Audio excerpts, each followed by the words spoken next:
Business trip? You just work it remotely and you say you have a business trip. You're just trying to dodge housework, aren't you? It's not like that. I really have work to do. Don't talk back. Just listen to your husband. A year into my marriage with my husband, he never recognizes my freelance work. Worse yet, he verbally abuses me, treating me like a mere housekeeper. I'm the one supporting the household, even paying the rent, but he uses me mercilessly without a shred of gratitude. At this point, I can't just stay quiet. I'll turn the tables and use my husband's threats of divorce papers to my advantage. With the image of his frantic scrambling in my mind, I headed for my business trip. My name is Maya, a 29-year-old employed by a publishing company. My husband's name is Bill, 5 years my senior at 34. We met 3 years ago when work took me to a different region. Bill's job was similar to mine. We both went to local places to sum up the current situation and write articles about it. We both worked in publishing, and with shared goals, we quickly clicked. We'd go on reporting trips together, and even after returning, would keep in regular contact. After 2 years of dating, he proposed. We didn't have a wedding ceremony, but we wore wedding dresses and tuxedos for photos, pledging our love in our own way. Post-marriage, we both moved into the condo where I have been living. Since there was extra space, the move went smoothly. Upon getting married, I thought about pursuing my dream of freelancing. Leaving my job would mean losing benefits, but I wanted to take the challenge on my own. About a week after the wedding, I decided to discuss this with Bill. I brought it up while we were having dinner together after work. Hey Bill, I'm thinking of quitting my current job at the publishing house. What? Why all of a sudden? Didn't you say you wanted to work harder? Yeah, I did, but I want to try freelancing. Freelancing? You're going to become an independent reporter? Yes. I want to work freely without being constrained by the company's policies. I candidly shared my genuine feelings. I thought Bill, being in the same industry, would surely understand. But then, what came out of my husband's mouth wasn't encouragement, but mockery. Piffed. Independence? Really? Come on. You know that's not gonna happen. Why? How can you be so sure if I haven't even tried? You're dreaming too big. The only reason your articles are popular is that you work for a publishing company. That may be true, but what? You think you can keep that popularity if you go solo? That's not fair. Look, you're not cut out for this. We're married. Focus on housemaking, not your career. As he ate the dinner I made, he spoke those cruel words as if they were nothing. I was infuriated. Today, even his comments on the taste of the food bothered me. I tried to persuade him more than once, but he was unyielding. He even threw harsh words like, "You can't do it. It's a waste of time." Yet, I didn't plan on taking this lightly either. If I gave up on my dream now, I'd regret it for sure. So I ignored his words and decided to go for it. I submitted my resignation and ventured on a path as a freelance reporter. That night, after quitting my job without telling him, Bill erupted. "What the hell? Didn't I tell you not to quit?" "I'm sorry, but I just can't give up. What if this jeopardizes our finances? Can you take responsibility?" "Well, about that..." "Enough. Listen, I'm only putting $1,000 a month into our expenses. If that's not enough, I'm not covering for you. Got it?" "I understand." I thought he would support my dream as partners should, but reality was much harsher. A rift formed between us, with the one person I needed support from the most rejecting me. Bill, why would he say such things? All I wanted was his support for my dream. Was it naive to expect complete understanding just because we're married? It's painful, but I can't give up my dream here. I have to succeed now more than ever because I chose to act against his will. I strengthened my resolve. His verbal attacks and pressure intensified over time.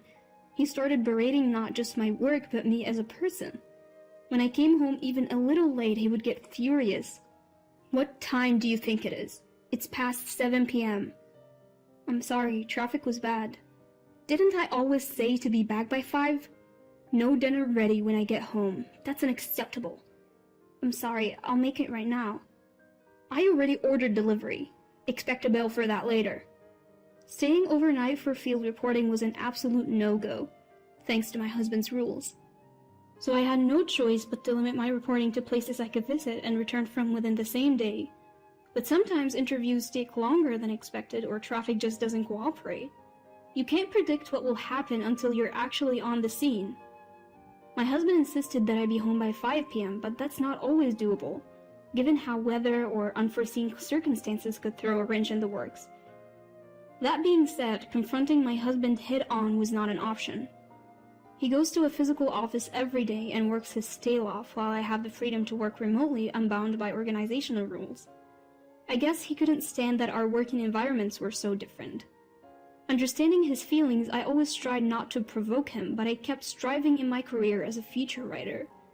Initially, I submitted articles to various platforms on a freelance basis and got paid per assignment, but eventually I started getting direct commissions. I even got requests to start a blog, so in addition to feature writing, I began blogging too. My income skyrocketed as a result. Before I knew it, I was earning roughly 3 times what I made as a salaried employee. Some months, I even pulled in more than $10,000, providing more than enough for our savings. Even after achieving a stable monthly income of $10,000, I kept it a secret from my husband. I knew he'd flip if he found out I was freelancing and making more money than him. A year into our marriage, his attitude hasn't changed. If anything, it's gotten worse, and our conversations are practically non-existent. Instead, he increasingly berates me. Then, one fateful day. On a rare day off, I bought some clothes from a luxury store. When I got home, my husband glared at the shopping bags and sneered. "You can barely bring in any money and you're out shopping like it's nothing. Do you even know your place? I earned the money myself, so why can't I spend it?" "Huh, really? Aren't you using the $1,000 I give you every month?" "That's not it. That $1,000 can't even cover rent. Why would I touch that?" "Did you just call me low income?" "No, nobody's saying that." Suddenly, he hurled his beer can at me. It narrowly missed me but spilled all over my new clothes. "What are you doing?" Fuming, he shouted back.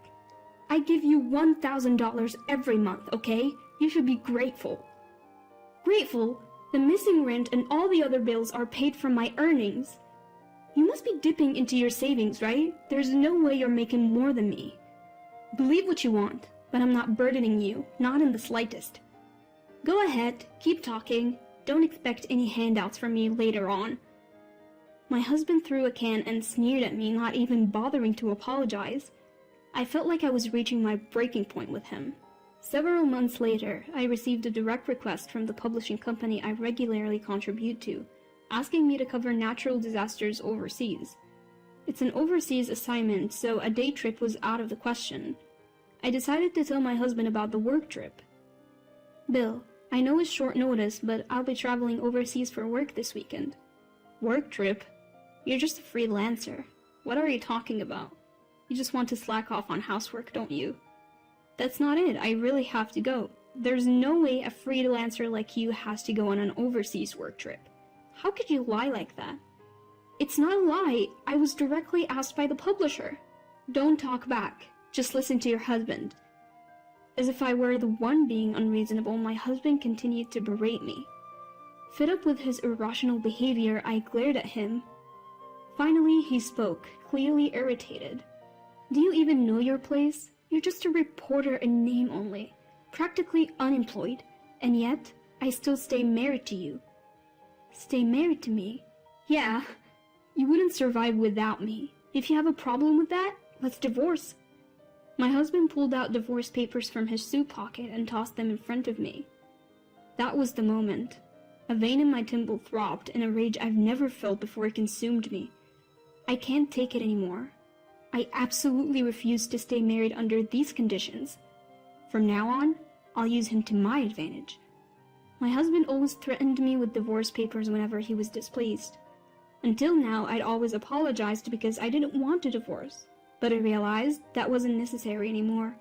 I filled out the divorce papers and submitted them while he was out. I also arranged to terminate our condominium lease at the end of the month. Furthermore, I moved up my overseas work trip and headed to my destination that day. I didn't tell my husband anything and kept my messages and call notifications off. Having finished all my work, I returned home after 2 weeks abroad. The time was already past 8 p.m. and the lights were on in the house. I didn't want to see him, but I had no choice but to go home. Taking a deep breath, I opened the front door. Hearing that, a series of loud footsteps erupted from the living room. I looked up and saw Bill standing tall with his arms crossed. Just as I was about to speak, he started yelling at me. You have the nerve to come home like nothing happened. Where have you been without even replying to my messages?